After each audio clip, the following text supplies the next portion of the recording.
Burncycle is such an interesting game, and this is my biased review of my experience with the game after playing the base game over 20 times. Chip 3 Games has made one of my most played games, Cloudspire, so when I got Burncycle, I didn't think it would be too hard to pick up and play, and boy was I wrong. My first two plays were on TTS with an experienced player, and the whole time I was not comprehending the process between the Burncycle, the network, the command module. I assume maybe it's because TTS doesn't translate the process as good as a physical game. So when I got the game, I remember opening it up, setting up the playthrough mission with the two bots, and after getting through the playthrough in the book and being left alone to finish the mission, I got stuck trying to figure out the difference between pursuit, investigate, and patrol. I'm not the smartest guy, but there was a security unit in a room, and I couldn't figure out what that unit was supposed to do during the security unit's movement phase. I let the game sit on the table for about 3 days before packing it up and leaving it on the shelf for months. Well, I started seeing a lot of negative reviews about the game come in, and I remembered Cloudspire got the same treatment. But my experience of Cloudspire was the complete opposite. So I teamed up with a friend and we attempted to learn this game, and this is the outcome of that experience. I don't think it's fair to review any game after playing it 5 to 10 times. I personally don't give a rating until at least 15 play sessions of a game, and each session being at least 2 hours long unless the game itself is shorter. Well, after 20 some plays, what are my final thoughts? For those who want the quick answer, this game gets a 3 out of 5. As a solo co-op game, it nails a lot of great concepts well, but the downsides are big in impact. I will still play this game. Our gaming experience wasn't miserable, but we kept coming to moments that keep it from greatness. As I was filming the game, I wanted to play through a mission during the filming process. It is one of the best solo games I own as of now, but still doesn't make it a great game. This review is focused on my biased experience with the different parts that are important to me as a board gamer. Let's start with cosmetics. This game has the staple Chip 3 game quality standard that they deliver on all their games. The mats feel great, the organizer for the cards is an amazing piece to the game state, the artwork is great, the chips and the neoprene mats are a great experience. My only gripe is that the network module requires to use these small pegs, and the doors have these little green pegs that don't match up with the chip color to open doors. It just doesn't seem to have been the right approach and feels clumsy. Setup and cleanup is a breeze with great organizing setup. But what about content? This game has an amazing amount of content included in the base game. From guards, captains, mod cards, equipments, networks, mats, dice, bots, and so forth. This is a good bit here. Nothing feels like it's lacking in count. You have a good amount of variability to explore in the game. Some people said there's not enough cards, but this has not been the case for us yet. Some say there's not enough missions. This also has not been the case for us either. This gets a 5 out of 5. What about the game flow? This is where I feel the game has some disconnect with the execution. Its flow took some time to grasp. My biggest gripe was that they didn't include any detailed reference cards for the game flow. They had reference cards, but they created more problems for me than they helped. I found flowcharts from BBG that I printed out for our playthroughs, and I will tell you right now, if you're learning the game and you picked it up, go and download the flowcharts. They'll reduce the headaches of learning the game by like 80%. Yes, they have rule books and a reference book, but there is no quick overview of the next steps. This game is expensive, and I was just on the Burncycle late pledge site, and they have updated reference cards which are amazing, but they are $5 with shipping and taxes. This is confusing. It's 4 PVC cards that are vital for new players. I still refer to the reference that I printed out after 20 games. The 3,922 backers must spend another $5 to help create a better basic gaming component experience. They did state that they're adding them to the new Burncycle base games, but why not add them to one of the new expansions for the previous backers like they did with the Portal Seekers expansion, including the reference sheet in Cloudspire? Cannot express how important having Gameflow reference cards is in this game. Pick it up if you do not have it. It's free online. Another aspect that affected Gameflow was a network module. It caused the most out of flow experience for us. It doesn't feel fleshed out to make the players understand why it exists and its purpose. It's presented in more of a module that you just must go through. The only other thing that still causes hiccups is the 3 stages of security units movement step. I still find myself at times asking how many units pursue a bot, how many units investigate. This concept, when talked about, sounds simple. All units pursue a bot that they can, and only one secure unit investigates a chip. But when playing it, at times it is hard to process. Those are the 3 biggest game flow hiccups that I have encountered playing the game. In the overall number of moving pieces, it's not that bad, but it's still not great. That leaves the game flow at 3 out of 5. Price. This game's $150, but is it enough to be worth $150? I think so. I think Cloudspire, you feel like you get more general content, but here you get more different content. For example, In Cloudspire, which is the same price, you only had event decks, relic deck. In Burncycle, you have mod deck, equipment deck, network card deck, terminal deck, imperative deck. There's no content that you will look at and say it was not enough. It is not overflow, but it's just enough. Beautiful 4 out of 5. Replayability. This is where I think most players will either swing one direction or another direction. For me personally, there is enough content to play this game easily 24 times. There's 24 missions, but will I go back and attempt the missions again after beating them? No, I personally won't. Even if the bots are different and the guards are different. We have never played a mission and said, let's do that mission again. That was crazy fun. I think the biggest reason is because there are still other missions for us to play, but also because the difficulty of the game can change for the same mission just based on the bots you have and the captain. Another thing that hurts the replayability is the fact that after a 3-hour game, nothing transfers over to the next game. You just restart everything again. Also, there's no competitive play, so this by default causes it to be less replayable. Playability, give it a 2 out of 5. Swing and difficulty. Difficulty of this game can change for the same mission just based on the bots you have. For example, a mission we played, we randomly drew interface and transmitter. As bots, our command modules crashed. The captain was Grimace. For those who never played the game, don't worry about it. For those that play, if you want to go into details, you can, but I'll quickly run over what happened. The mission we played was a 3-floor mission that removed all reserve chips from the game except one of each type. Then you add a randomly drawn reserve chips to the access terminals in the tech rooms. Sounds confusing, just those that follow along. On the first floor you pass, you had to have each bot access the terminal to get one of the reserve chips, which isn't too hard. But transmitter cannot move unless the move action is optimized with physical chip, and we only had one of those chips to start. Now even worse was the fact that the captain of Burncycle's ability was to remove one chip from your reserves. So the drawing of the bots made the mission much more complex. We got the first floor done, and on the second floor we must unlock keypads using at least one reserve chip for each bot that's in the game, but we did not get any other physical chips from the first floor because of the random draw. Now, our command module allowing us to add 2 AP to brute force a door was useless. We had to find a way to open keypads while still moving transmitter around as effectively as possible, while making sure we didn't spend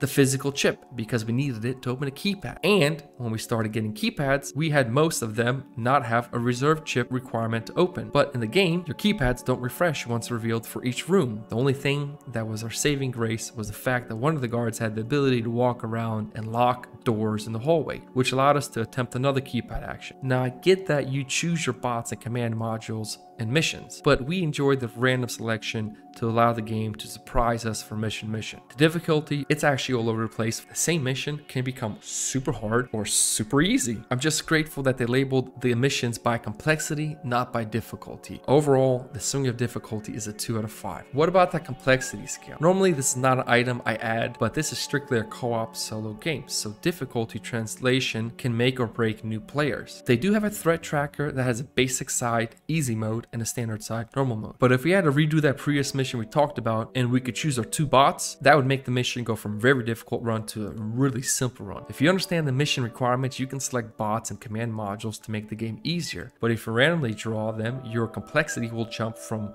simple to complicated process. Same mission, same threat mode, just different bots, command modules, and captain. This is something as a potential player you have to decide for yourself. I love a hard challenge, but imagine teaching a new player a game that could swing that quickly during setup. And the hardest difficulty is not much harder than the standard difficulty. The only difference is when you place an awareness chip on the play area, your threat goes up by 1. For complexity scaling, it's a 2 out of 5. It's so all over the place. What about time scale? This falls under the same bucket as complexity and as difficulty. This game scale for solo may be consistent, but with 2 players, we had a 2-floor mission last 6 hours as we grasped with the complexities, and at the same time, we had a 3-player mission be done under 2 hours. This is another thing to work around. We were able to leave the game up from floor to floor at times, which helped as we also have regular schedule of gaming Mondays and Thursdays. So picking up from the floor we left off was not hard, but I can't imagine picking up from where you left off a month later. On the box, it says 45 minutes a player. No way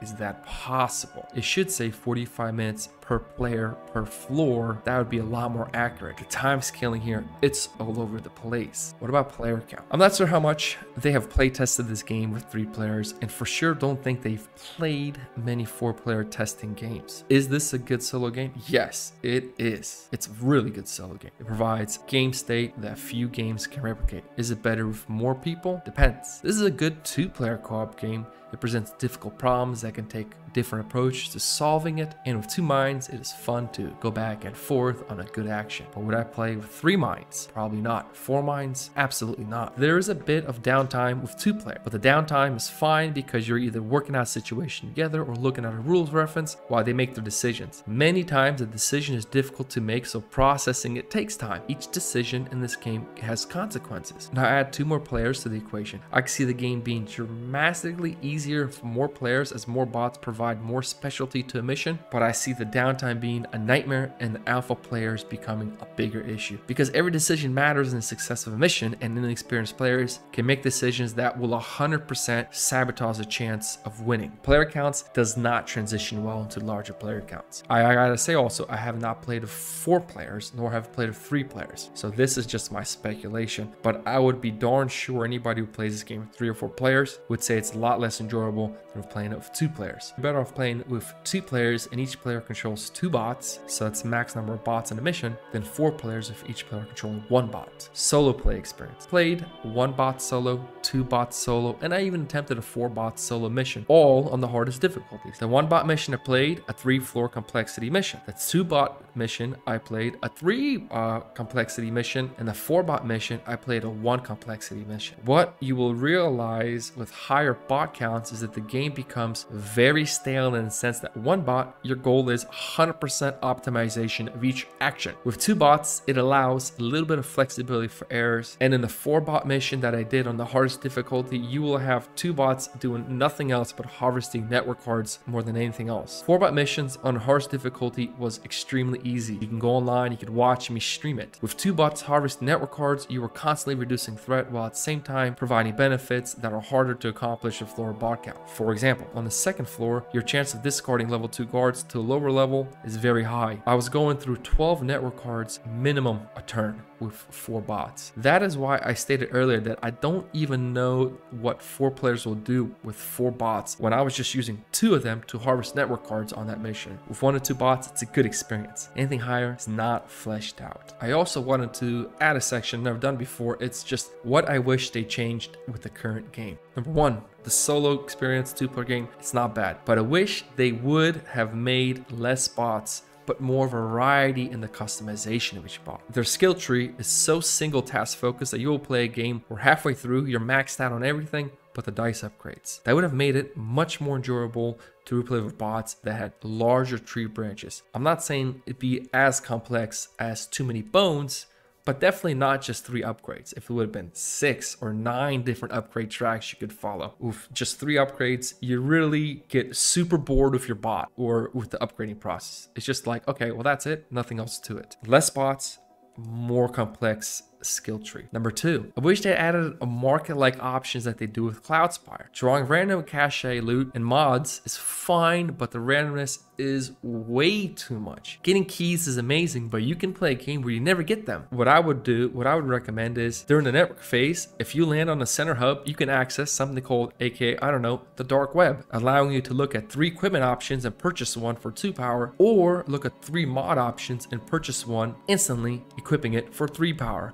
Instead of gaining the 1 power. And this leads me to the 3rd point. Gaining power in this game is random as well. You can in some missions gain a lot of power through mod cards or terminal cards, or other games be struggling to find a way to gain more power. My quick fix would be to have a station in the game where you would be able to gain power for exchanging chips, like a physical chip, terminal chip, or by degrading one of the Burncycle chips. Hey, if you degrade a Burncycle chip, that's 1 power. Or hey, I can exchange one of my physical chips I had reserves for 1 power. And that would help out a little bit because the back end is, if you're exchanging these chips, you're slowing down your access to the Burncycle, which means the threat level will increase faster, so you can't continuously keep doing it. Now, these are just random recommendations that I've thought about throughout the week. What would I do if I had an option to swing a magic wand? I'm not saying they're perfect. I'm not saying they're balanced. To help us all out, I included 4 categories they might fall under in my recommendation of what I would do if I was in your shoes. Category number 1, if you're new to board gaming and you want to play this game with your spouse or friends, my advice is pass on this game. The game complexity is way too high in a board game to start off with. And there are many cheaper games that have easier systems to make your introduction easier and more enjoyable. Number 2, if you love playing co-op solo board games and have been in this hobby for a while, but enjoy more casual games, I would also tell you to pass on this game. There are many other streamlined experiences that are far cheaper and can fill that itch. Pandemic, Jaws of the Lion, Spirit Island, and even Mage Knight I think is a lot more simpler in complexity. So you get number 3, you have a gaming group that consistently plays co-op games. You're looking for a really challenging game. You're not looking for a campaign game. You guys just want to sit down, play a game for 3-4 hours, pack it up. And you guys are looking for more of just a challenging experience. You guys love to dive into a game and really play it many times before moving on. This is the group I can see enjoying this game a lot. If you're one of those groups that says, hey, let's continuously play one game until we really master it, this is the game for you. Number 4, if you're a solo gamer, you've played too many bones, you've played Mage Knight, you've played Arkham Horror, you've played Gloomhaven, and you're looking for a complex solo game that will keep you mentally engaged from decision to decision, this is also a game I think you would enjoy diving into. I think this game was specifically made for this group of people. Now, where does this game fit into the overall scheme of things of the best solo games? These are all the games I've reviewed so far that do have a solo option. And Burncycle, at the end of the day, if I was to make a decision where would I put it compared to the other games I've played, I would put it at the top. I think solo it's better than Gloomhaven. It's more enjoyable. Play by yourself. Gloomhaven, it's kind of a pain in the butt to try to do a solo campaign. Now, what about best co-op games? This is my list of the best co-op games, and where does Burncycle rank here? I'll put Burncycle right below Gloomhaven and definitely better than Undertow. It's a good co-op and solo game. It just has its twerks you must be aware of.